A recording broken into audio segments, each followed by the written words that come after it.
Bom, nós vamos continuar a estudar a revista da editora Cultura Cristã, O Espírito da Vida.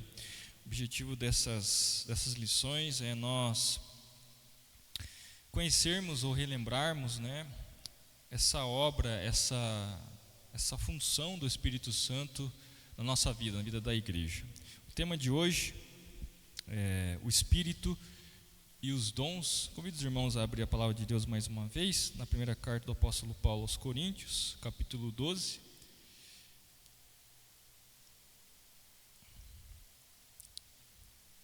Primeiro aos Coríntios, capítulo 12, nós vamos ler do verso 4 ao 11. 1 Coríntios 12, do 4 ao 11.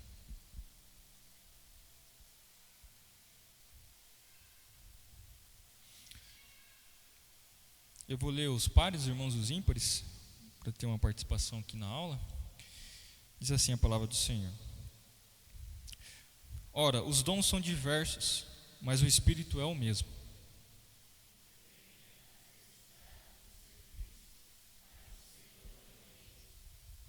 E há diversidade nas realizações, mas o mesmo Deus é quem opera tudo em todos.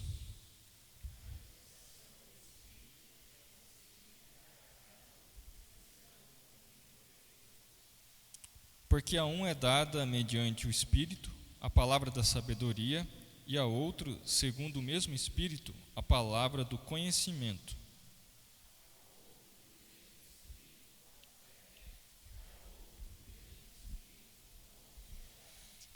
A outro, operações de milagres, a outro, profecia, a outro, discernimento de espíritos, a um, variedade de línguas, e a outro, capacidade para interpretá-las.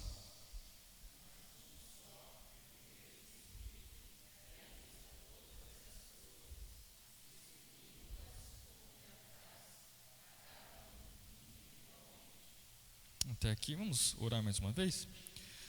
Santo Deus, nós queremos rogar ao Senhor mais uma vez que o Senhor nos ensine a respeito daquilo que se trata essa lição, sobre os dons do Espírito, que o Senhor, ó Deus, traga na nossa mente, no nosso coração, discernimento e também, ó Deus, encorajamento, sabendo que o Espírito é o mesmo, que o Senhor tem guiado a história e que o Senhor tem, ó Deus, usado os dons para a edificação da sua igreja.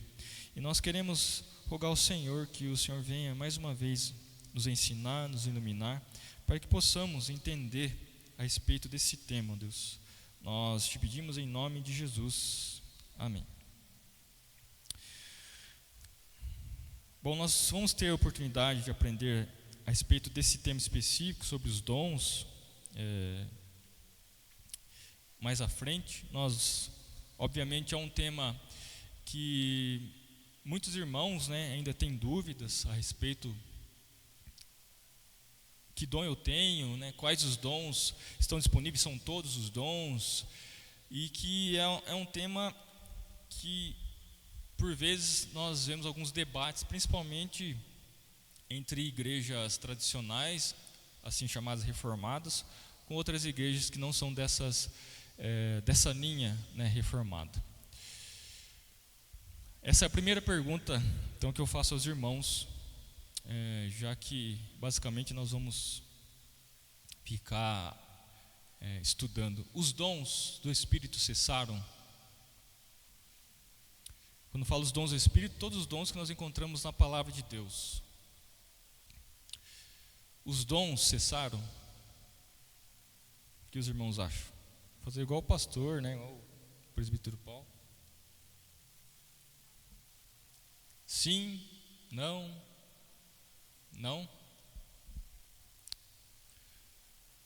Eu não vou pedir para levantar a mão, porque a gente já sabe. Os irmãos já ouviram esses dois termos, continuismo e cessacionismo? Nunca ouviram falar? Bom, cessacionismo, talvez já dá para tentar identificar o que significa, alguma coisa que parou. Se referindo aos dons, então significa que os dons pararam, interromperam. Quando nós lemos ali, quando nós acabamos de ler aqui 1 Coríntios 12, né, que o apóstolo Paulo está tratando dos dons, ele fala sobre alguns dons aqui. Todos esses dons listados aqui, eles continuam. Quando você encontra as pessoas, que todos nós temos dons espirituais, certo? A igreja, ela foi instrumentada, equipada com dons. Então nós temos dons. Você encontra esses dons, quando as pessoas dizem eu tenho dom X ou Y, você vê nas igrejas isso? Quando nós falamos na IPB, na Igreja Presbiteriana do Brasil, você observa isso, os dons sendo praticados?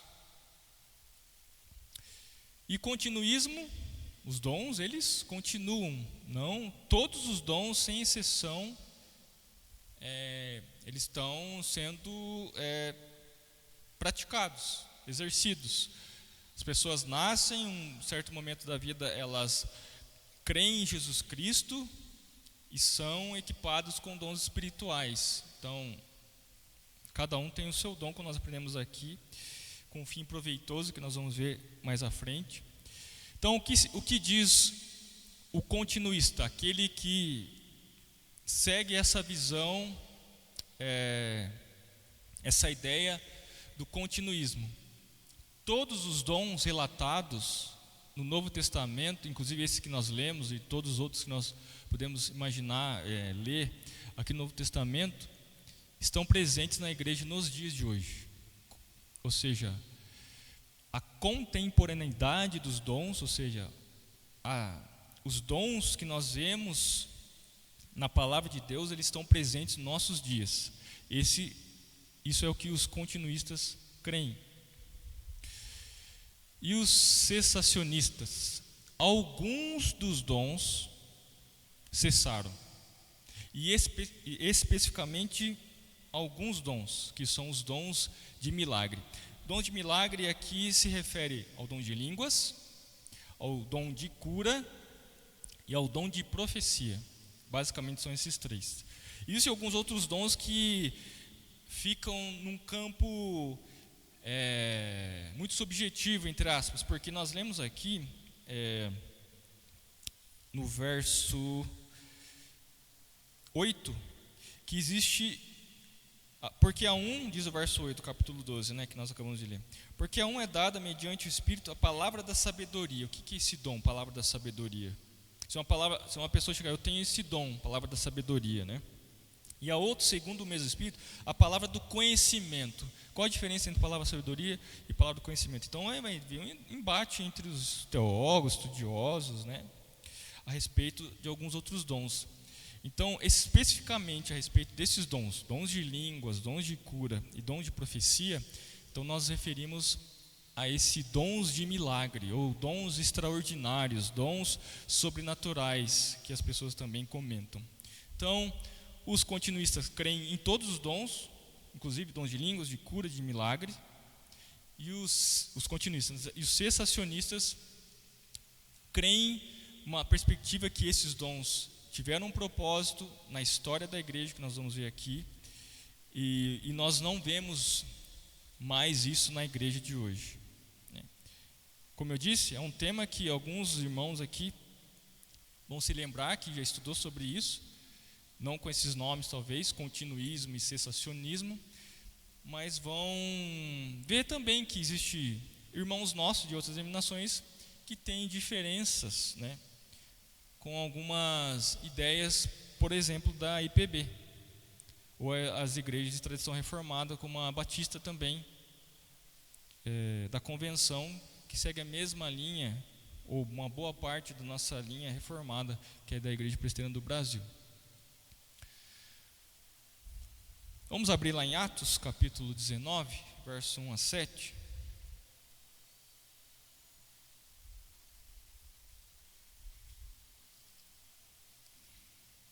Como de costume, né? Cada irmão pode ler um versículo. Atos 19, do 1 ao 7.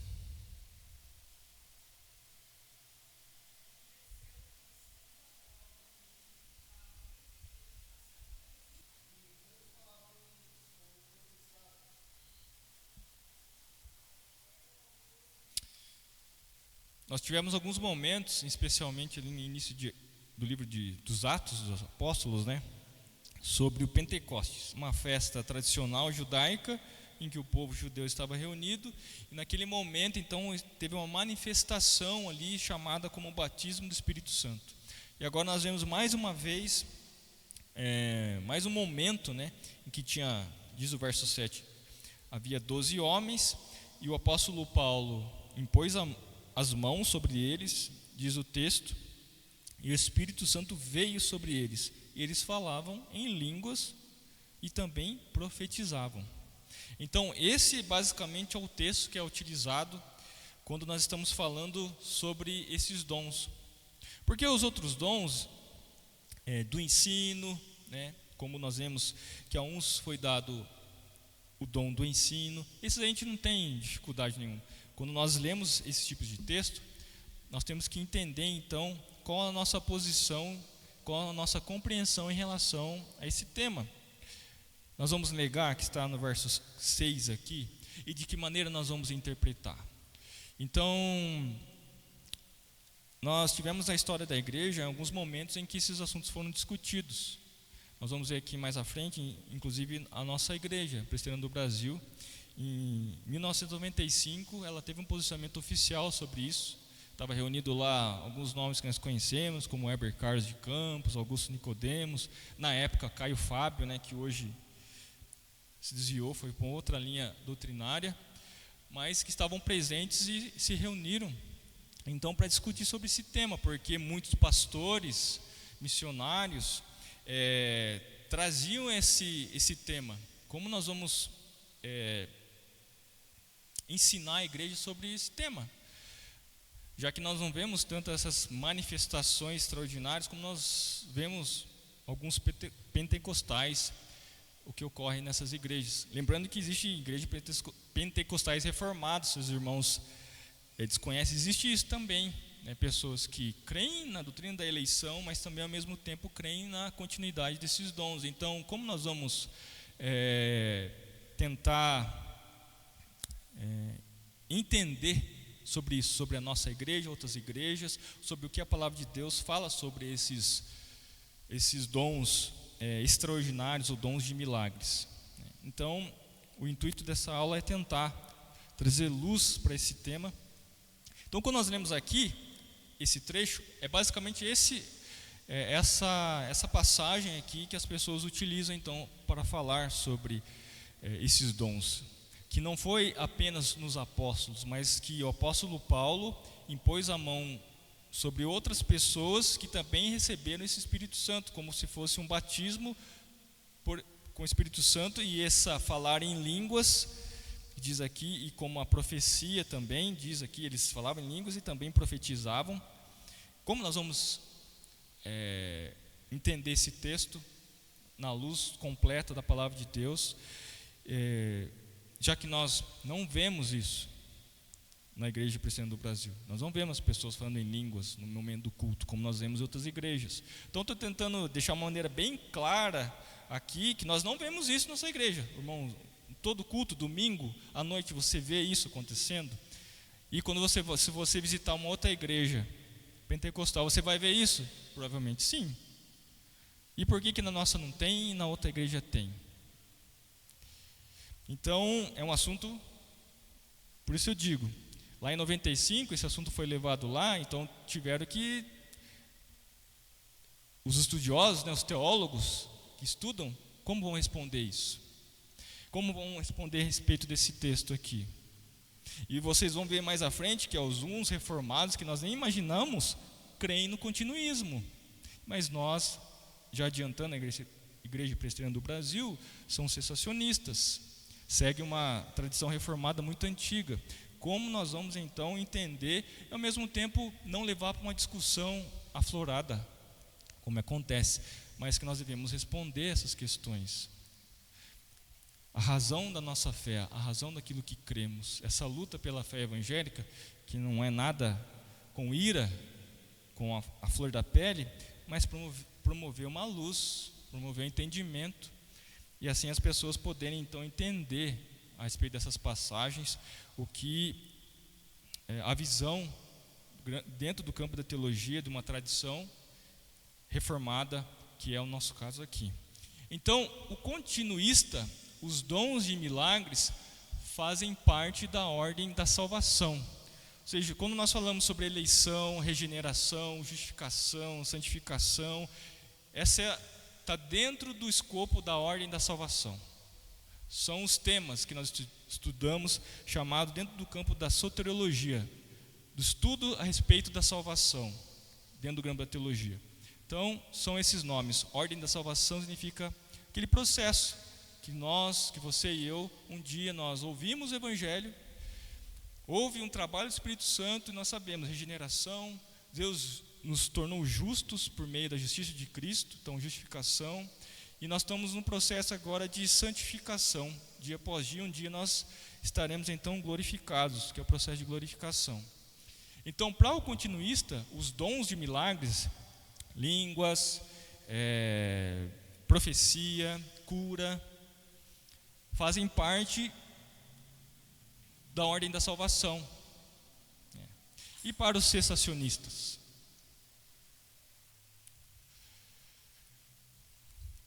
Esses dons de milagres, especificamente esse, como eu disse, alguns dos dons, eles fazem parte da história da redenção, ou história da salvação. Então, aqui nós já começamos a diferenciar os continuistas dos cessacionistas. Os continuistas creem que os dons de milagre fazem parte da ordem da salvação. Os cessacionistas creem que os dons de milagre fazem parte da história da salvação, da história da redenção. Então aqui nós já começamos a fazer uma diferenciação. Nós cremos os dons que eles aconteceram, ocorreram, e começa a diferenciar então, quando falo nós, a Igreja Presbiteriana do Brasil, né? A partir de que momento então esses dons cessaram? Mais uma vez, línguas, profecia e de cura. Em que momento? Bom, em relação aos continuistas ainda, esse recebimento do Espírito Santo significava falar em novas línguas. Como nós lemos aqui em Atos capítulo 19, 6, é o versículo que é utilizado pelos continuistas, dizendo que quando o Espírito Santo, quando a pessoa recebe o Espírito Santo, isso significa que com certeza essa pessoa vai falar em outras línguas, que diz o verso 6, o apóstolo Paulo impôs as mãos sobre aquelas pessoas, que eram 12 homens, e essa ação do Espírito Santo fez com que eles falassem em outras línguas e também profetizavam, o dom da profecia. Isso em relação aos continuistas. Em relação aos cessacionistas, Atos que nós lemos ali, todos esses trechos de batismo do Espírito Santo, que não é apenas lá no início, tem outras passagens aqui, inclusive essa que nós acabamos de ler, Atos 19, é que é um período de transição. E isso é importante nós falarmos. Então, tanto aqui Atos 19, como Atos capítulo 1, verso 4 a 8, em que o Senhor Jesus ali vai dizer que o Espírito Santo viria e capacitaria os apóstolos a pregar esse evangelho, né? E eles iam curar, foi o que aconteceu, né? Os apóstolos falavam, cure, estava curado. Então, tanto esse texto como Atos 1, 4 a 8, fala sobre essa história da redenção, segundo os cessacionistas, né? Então, essa marca do Espírito Santo que havia ali logo após que o Senhor Jesus operava milagres, expulsava demônios, né? Em seguida capacitou os seus discípulos, elas continuariam a ser com o objetivo de ser testemunha do Senhor Jesus. E aqui que já começa a mudar. Qual é o objetivo, que nós vamos ver aqui mais à frente, desses dons? Todos os dons, mas já que trouxemos esses dons específicos, quais são os objetivos desses dons? Quando nós olhamos aqui no livro dos Atos dos Apóstolos, e quando nós olhamos também quando Jesus operava milagres e depois os apóstolos em seguida operavam milagres, qual que era o objetivo? Nós sabemos que, numa primeira olhada, você observa, uma pessoa está sofrendo, está enferma, e ela é curada, então ela recebe uma cura e ela é sarada. Então, a princípio, o objetivo ali, olhando numa primeira vista, ela foi libertada, ela estava escravizada, não tinha chance de viver, de sobreviver, e ela foi curada. Mas qual que é o objetivo final disso? Quando nós começamos a ler, então, já começamos a perceber, o objetivo era testemunhar a respeito do Senhor Jesus. Isso fica muito claro quando o Senhor Jesus começa, quando Ele vem e começa a cumprir seu ministério, sua missão. Você observa então que os milagres, a expulsão de demônios, começaram a promover quem Jesus era. Isso a gente vai ver mais à frente então. Olha aí, quem imaginava, né? Bom, primeiro, o Wayne Grudem, muitos livros dele, se algum irmão leu, da editora A Vida Nova, lembrando que a editora Vida Nova é uma editora de tradição reformada, né? E John Piper, que tem livros da cultura cristã, que tem a tradição reformada da Igreja Presbiteriana do Brasil, que é a editora, tem livros deles também. Imagina, eles são continuistas, eles creem que os dons eles permanecem até nos dias de hoje. Por que eu coloquei esses dois aqui? Porque dentro do campo reformado existem divergências em relação a esse tema. Mas ao mesmo tempo eu quero colocar para os irmãos aqui em relação a IPB, que não é continuista. A posição posição oficial, né? Então, mas o que diferencia esses dois homens aqui, especialmente o John Piper, que ele é mais conhecido, em relação aos continuistas de outras igrejas pentecostais? John Piper não crê que os dons que permanecem até nos dias de hoje fazem parte daquela ordem da salvação que nós acabamos de falar, justificação, graça, mas sim sobre um outro campo da teologia, que uma outra hora o pastor pode ensinar aqui, que é da pneumologia, que é a doutrina do Espírito Santo. Ele vai para essa área, ele não crê sobre uns requisitos da salvação, como os continuistas de outras denominações creem, mas ele crê que é dentro do campo da pneumologia, que é do Espírito Santo. Então não é do campo da soteriologia, que é da salvação, mas sim da obra do Espírito Santo, que ele continua a promover esses dons. Então ele fala, eu sou continuista, John Piper diz, mas ele diz que ele é um continuista não praticante, porque nós entendemos o lado dele, porque a palavra de Deus diz sobre isso, e ao mesmo tempo ele crê sobre a plenitude do Espírito Santo, que nós também cremos. Só que existe essa linha também, que é importante dizer. Por que eu estou trazendo isso?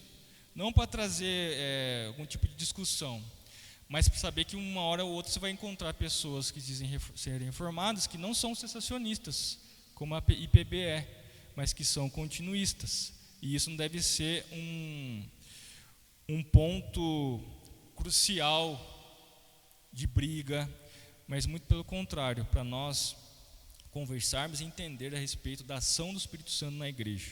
Algum irmão gostaria de falar alguma coisa? Os irmãos sabiam que John Piper é continuista?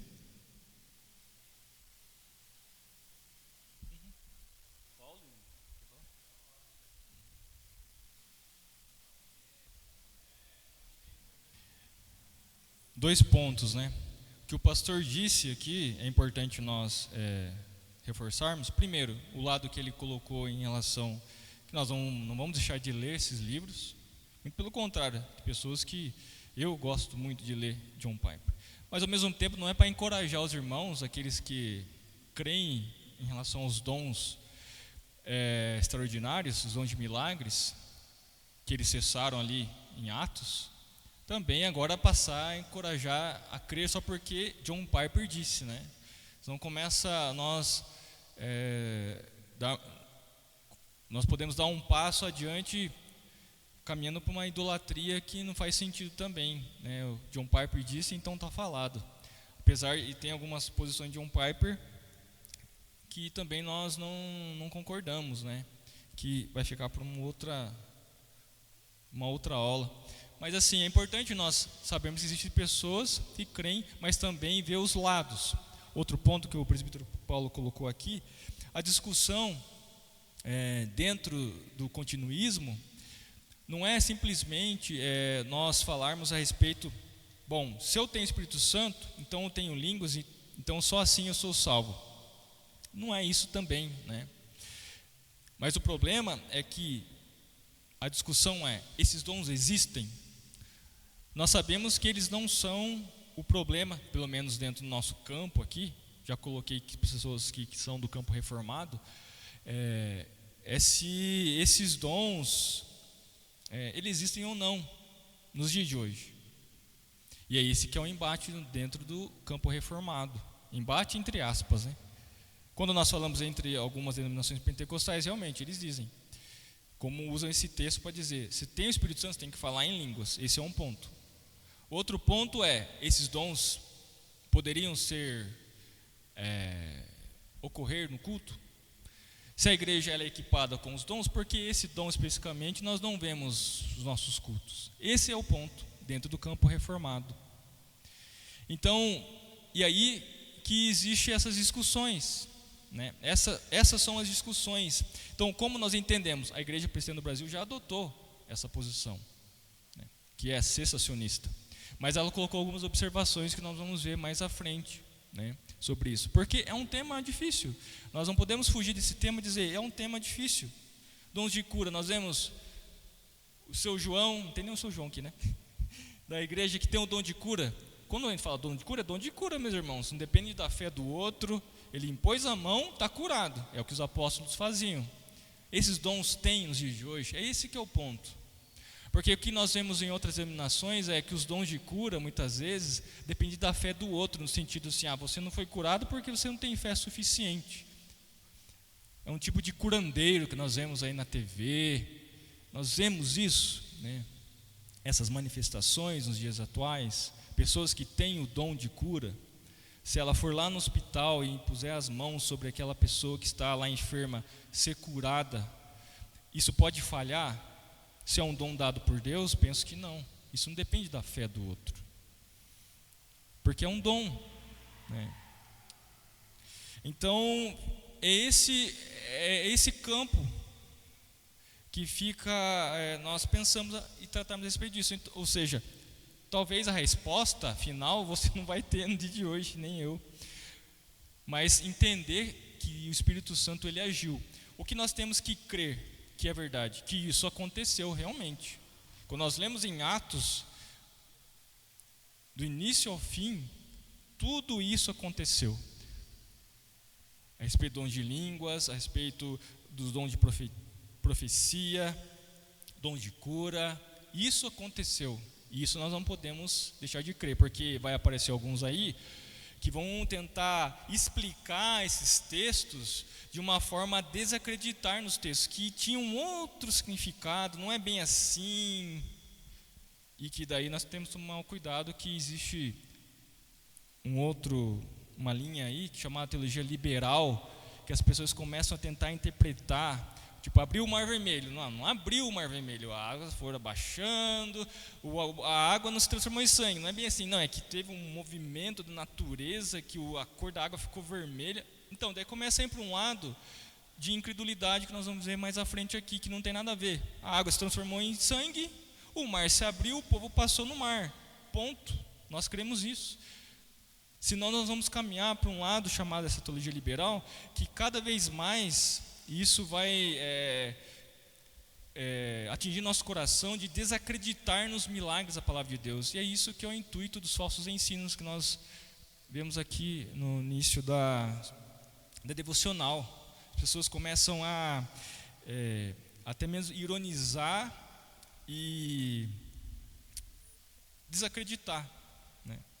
Como eu já vi alguns pastores pregarem sobre algumas passagens, como Pedro andou sobre a água. Não, Pedro não andou sobre a água, era só uma figura de linguagem. Meus irmãos, Pedro andou sobre a água. Esse foi um milagre que aconteceu, e nós temos que crer nisso. Então, é importante nós frisarmos isso, né? que nós cremos em todos os milagres que estão na palavra de Deus. A diferença é, alguns dons, não todos, eles continuam nos dias de hoje. É esse que é a discussão, é isso que nós vamos tentar então, pelo menos trazer mais luz, explicações em relação às posições das denominações, inclusive da nossa igreja, né? Então, qual é a posição oficial da IPB? Então, teve uma carta pastoral em 1995, eu vou virar aqui que não vou enxergar ali, para ler com os irmãos. Eu coloquei na íntegra, porque é importante nós lermos. Então, em 1995, teve uma comissão permanente para discutir sobre isso.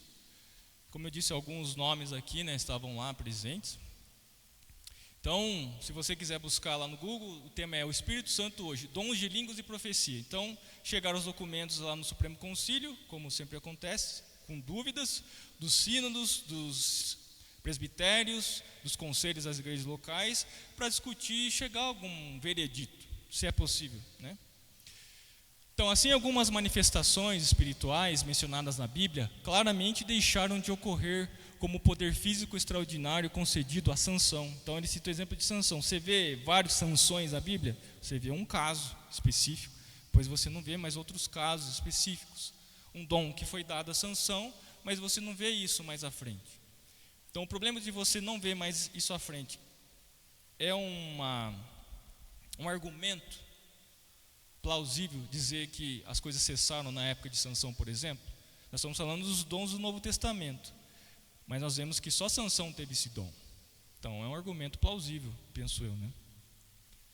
A não ser que tenha algum Sansão aí, ou o dom do Sansão, né? O poder de ressuscitar mortos, nós vemos isso também, né?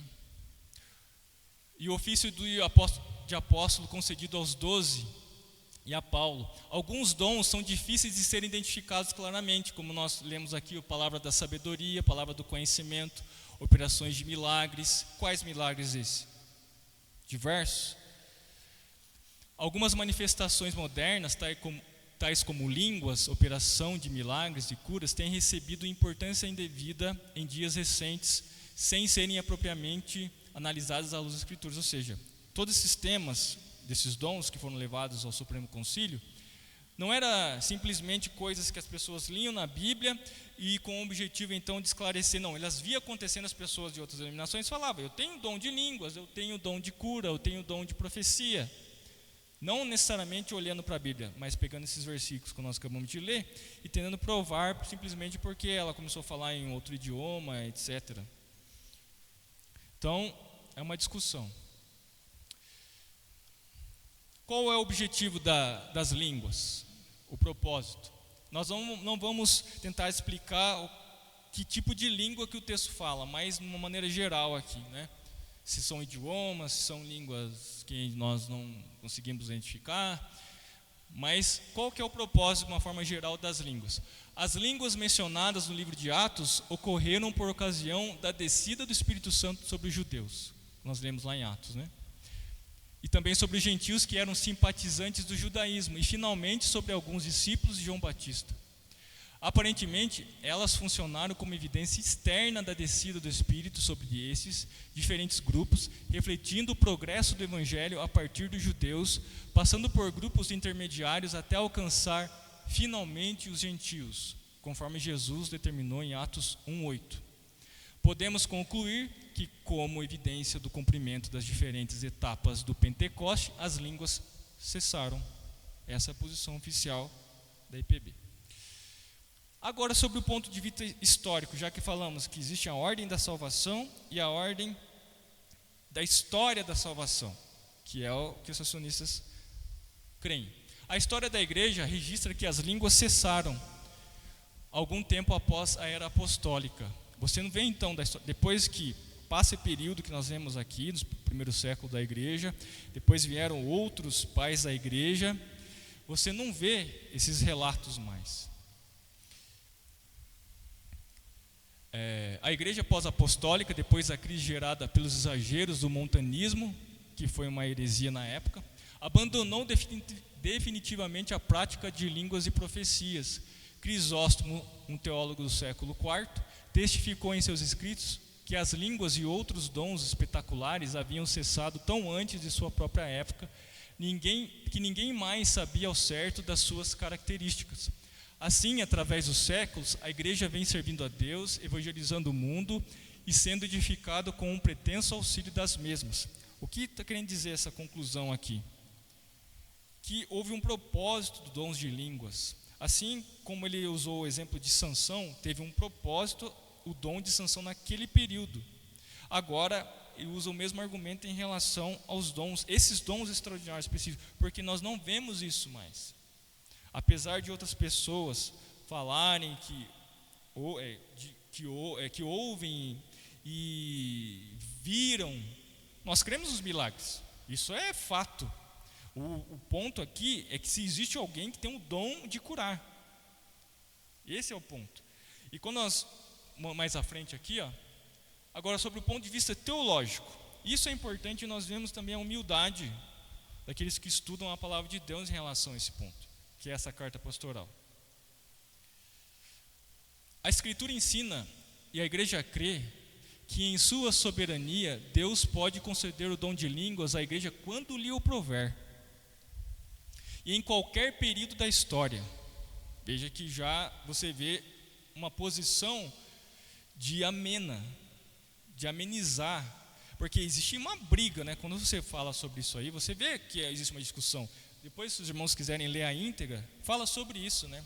Sobre os incrédulos, que devido a essa discussão, muitos do meio da igreja começam a ficar mais incrédulos, qualquer tipo de coisa, isso acontece, né? Infelizmente. A Escritura também ensina, e a igreja crê igualmente, que uma manifestação genuína do dom de línguas deverá sempre seguir o padrão revelado pelo próprio Deus nas Escrituras, quanto à sua natureza, seu propósito e sua utilização. A igreja não se sente compelida a aceitar como genuínas quaisquer manifestações contemporâneas em línguas, que não se conformem aos precedentes estabelecidos pelo Espírito Santo nas Escrituras Sagradas, nas Sagradas Escrituras. Ou seja, existe lá, quando o apóstolo fala sobre a manifestação de línguas, se um fala, outro tem que interpretar. Quando nós olhamos para outras igrejas, existem várias pessoas falando ao mesmo tempo e ninguém entende nada. É isso que esse texto aqui, um outro ponto, que é o ponto de vista teológico, coloca, que é o que o John Piper também crê. Se tiver alguém que vai falar em línguas, que seja apenas uma pessoa, que o apóstolo Paulo fala. E tem que ter uma outra pessoa que interprete. Isso é importante, que é esse ponto aqui.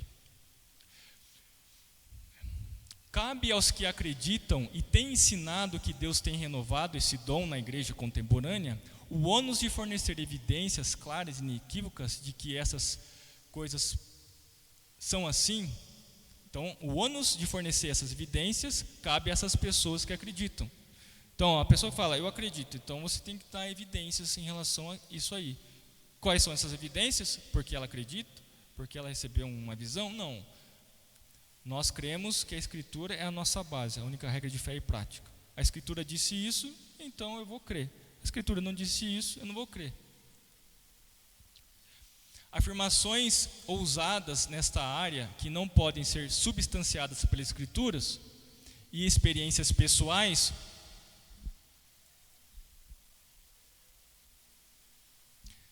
vou ler novamente. Afirmações ousadas nesta área, que não podem ser substanciadas pelas Escrituras, experiências pessoais, cuja genuidade não pode ser comprovada, tem antes semeado confusão, que a gente vê isso, discórdia, do que é promovida a paz, a unidade e edificação da igreja. O que você vai ver? Vai ver discussão, chacota, né, ironia, sobre os dons que estamos referindo, que é do Espírito. Isso nós temos que tomar o cuidado também. Então eu achei interessante também essa, por isso que eu coloquei aqui. Se algum irmão tiver lembrado de alguma coisa, pastor, pode falar.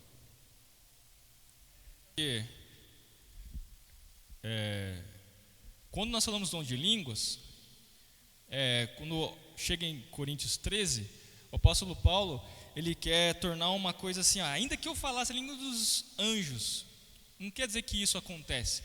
Ali, quando nós lemos em Atos, é idiomas mesmo. Porque quando nós lemos lá que chegaram algumas pessoas, que era 9 horas da manhã, Não era nem à noite, né? Às 9 horas da manhã eles viram as pessoas falando em outros idiomas. Eles falam, estão embriagados, estão falando o nosso idioma. Ali já fica claro, ou seja, eles estavam falando no idioma que não era deles, era daqueles que estavam tirando sarro daquilo. Então, línguas como de fogo desceram, eles começaram às 9 horas da manhã, imagina. As pessoas começaram a falar outros idiomas. E eles falam, nossa, estão falando a nossa língua.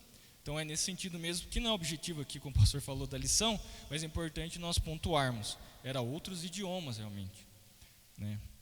Depois os irmãos leem lá com calma todo o texto que fala sobre esse dom, eles vão falar sobre isso. Eles estão falando a nossa língua, né? Ou seja, então não era uma língua esquisita, atrapalhada, entre aspas, obviamente. Não era como fosse uma outra pessoa falando em alemão, línguas que era daquele povo, mas eles não falavam aquela língua, aprenderam na hora, entre aspas, mas eles receberam esse dom do Espírito, que tinha um objetivo que nós vamos ver aqui, se der tempo. Quais as recomendações da Igreja Presbiteriana do Brasil dentro dessa carta pastoral? Eu vou ler rapidamente aqui, tá, meus irmãos? A doutrina do batismo com o Espírito Santo, como uma segunda bênção distinta da conversão, não deve ser ensinada, porque era uma questão, né? E nem propagada pelos pastores ou membros das comunidades por ser biblicamente equivocada. Os concílios e igrejas locais devem tratar com amor e paciência os pastores e membros das igrejas presbiterianas que professam ter sido batizadas com o Espírito Santo numa experiência distinta da conversão e devem pastoreá-los e instruí-los na Escritura e na doutrina reformada para que sejam corrigidos quanto este modo de crer e para que demonstrem o fruto do Espírito, que é o sinal inequívoco de toda a atuação verdadeira do Espírito. Terceiro, todo ensino sobre as línguas e profecias que entende a prática moderna como uma experiência revelatória, e isto é uma experiência na qual nova revelação é recebida, é contrária ao caráter final da revelação bíblica e à autoridade das Escrituras como única regra de fé e prática. Esse é um ponto importante. Se o objetivo é revelacional, ou seja, fugir da Escritura Sagrada, você deve se abster disso. A pessoa fala, eu digo e fala um outro idioma, ou fala alguma coisa e é fora da palavra de Deus, não aceite aquilo. Nós aprendemos lá, só a Escritura, né? Somente a Escritura. Então nós cremos, se fugiu da palavra de Deus, você não precisa crer nisso. E isso é um ponto que às vezes as pessoas intimidam você, falam, eis que te digo, isso que diz é Deus. Aí você vai olhar para a palavra de Deus, em toda a Escritura, aquilo. Então é importante, nós lembrarmos disso, né? Todo ensino sobre as línguas e profecias que entende esse fenômeno como um sinal do batismo com o Espírito é contrário à Escritura. Então, o fato de nós termos convertido, recebido o Espírito Santo, não quer dizer que nós vamos ter esses dons de cura, milagres, né, de uma maneira geral, dons de línguas. Por isso é contrário à Escritura. Essa é a posição oficial, né, como nós lemos aqui. Bem como todo ensino que vê as línguas e profecias como sinal de espiritualidade, ou seja, há pessoas no meio que se dizem mais espirituais, porque isso é uma discussão também lá em Coríntios, né? Por falar em outras línguas, acho que ou ter esses dons extraordinários são melhores no campo espiritual, né? Toda a prática do fenômeno das línguas e profecias que cause divisão e distensão dentro do corpo de Cristo e que não resulte em instrução e ensino em língua conhecida é contrária ao propósito dos dons do Espírito, que é edificação da igreja. Toda a prática do fenômeno das línguas e profecias que não siga as orientações lá de 1 Coríntios 14, que fala sobre isso, é contrário ao ensino bíblico e deve ser rejeitada, constituindo-se em desobediência à vontade revelada de Deus. Ou seja, que falem somente 2 ou no máximo, eu falei 1, né? Mas é 2 ou no máximo 3, cada um por sua vez, e que haja intérprete dependência, que Paulo se refere a outra pessoa que não o que falou em línguas. Ou seja, a pessoa que está falando tem que ter uma outra pessoa diferente daquela que falou para interpretar. A base para as nossas formulações doutrinárias é a Escritura, né, como nós falamos aqui, e não as experiências individuais. Por mais emocionantes e preciosas que elas sejam, portanto, a igreja recomenda o estudo sério de todos os fenômenos e experiências à luz da palavra de Deus. Meus irmãos, você tem experiência, eu tenho experiência com Deus, todos nós aqui temos experiência, mas isso não deve ser pregado, ensinado, como que todos tivessem essa mesma experiência que eu tenho com Deus dentro do meu quarto. Ou seja, e essas experiências que você tem, que você julga ser de Deus, ao olhar para a palavra de Deus, se você não encontrar, você deve ficar um pé atrás. E da mesma forma, aquelas pessoas que ensinam isso, coisas extraordinárias, sabe? Que a experiência dela, ela ensina isso para outras pessoas. O que nós aprendemos aqui é que tudo isso deve ser enxergado à luz da palavra de Deus, né? A igreja recomenda que os concílios estudem essa pastoral, né? Que é 19 páginas, não é tão grande assim, e que cultive o diálogo com a Comissão Permanente de Doutrina. Posso continuar aqui, pastor? Tem um tempinho aqui.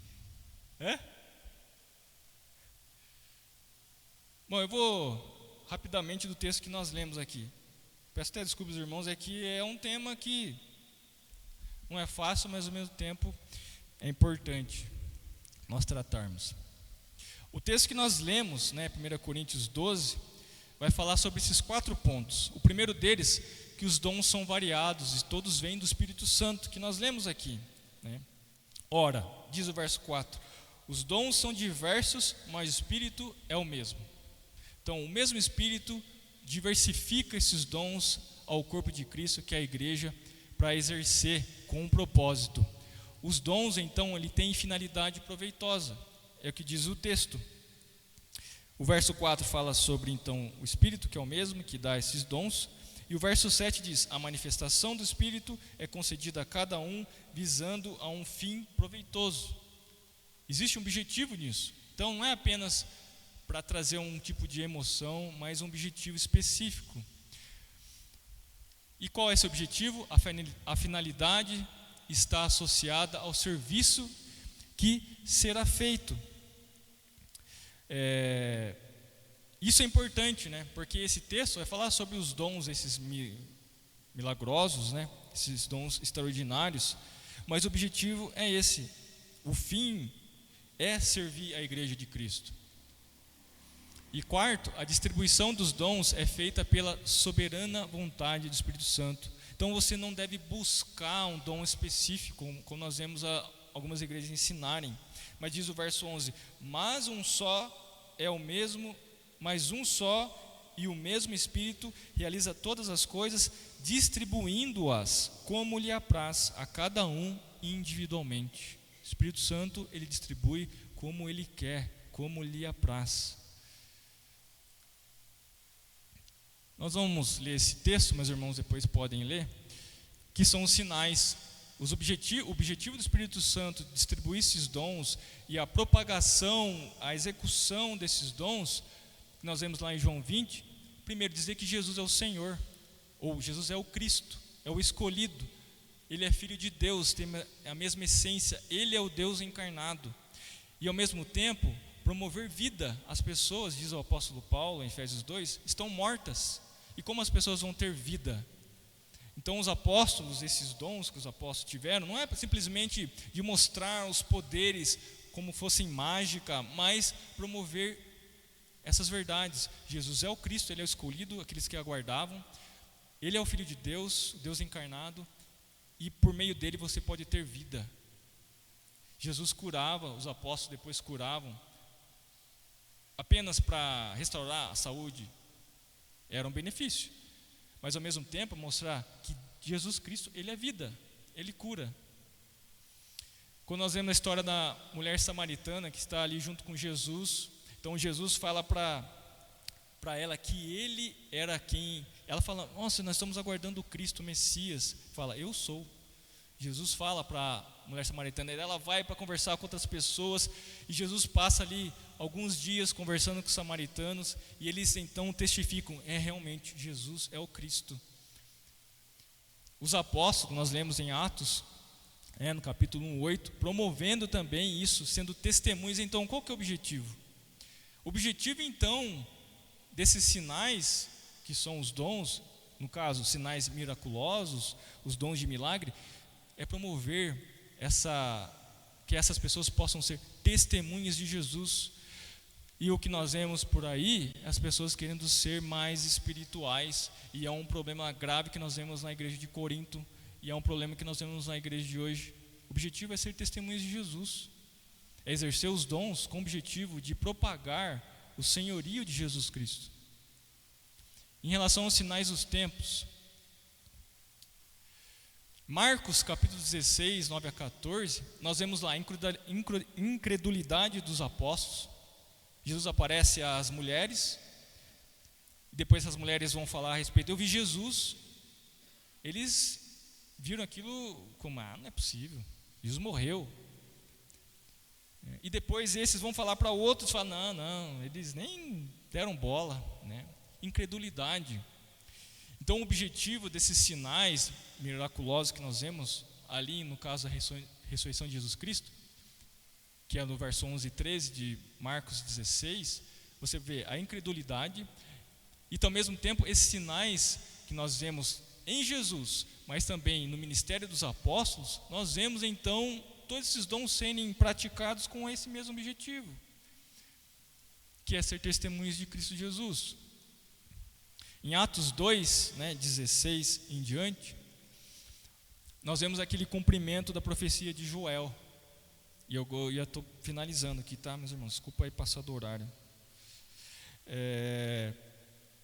Em que nós vemos lá sendo pregado que a profecia estava sendo cumprida ali em Atos, que jovens vão profetizar. E o que significa isso? Finalizando aqui. Quando Pedro então ele prega e cita aqui Joel, que nos últimos dias aqueles milagres estariam presentes.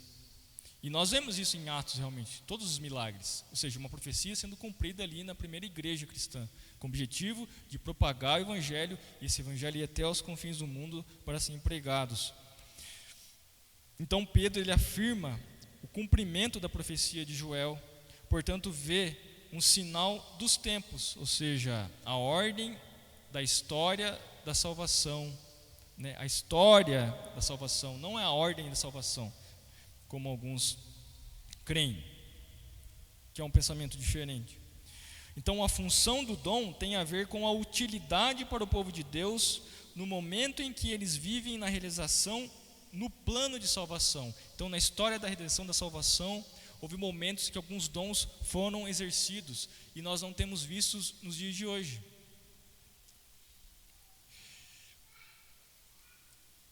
Qual a conclusão?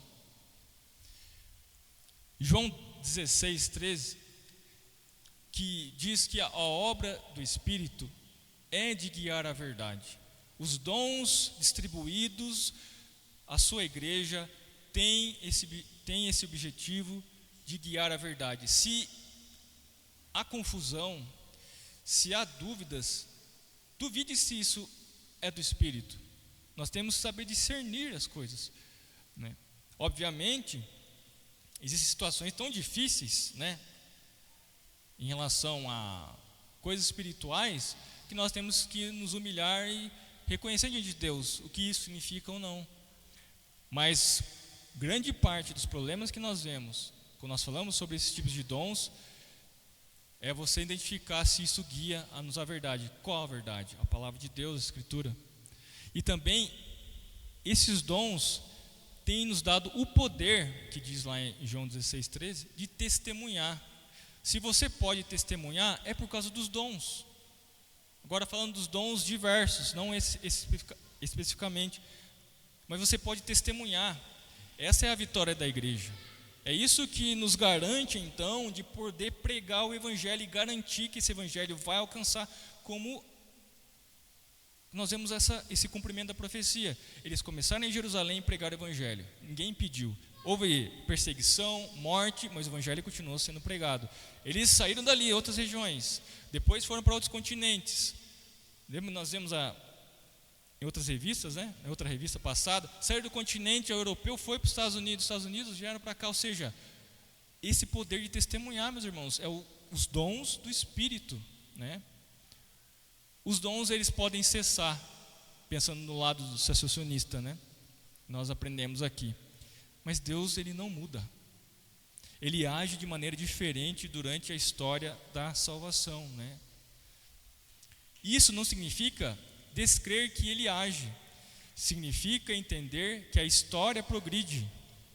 Nós cremos em cura, nós oramos por cura. Não é verdade? Discernimento, discernir as coisas, se é de Deus ou não, nós cremos em tudo isso, né? Deus ele não muda. O Espírito Santo está trabalhando ativamente na história da redenção, cooperando para que o plano do Pai e a obra do Filho sejam efetivos na vida de seu povo. Eu encerro aqui. Bom, eu não vou perguntar se eu não tenho dúvida, alguma colocação, porque nosso tempo já estourou. Eu passo a palavra para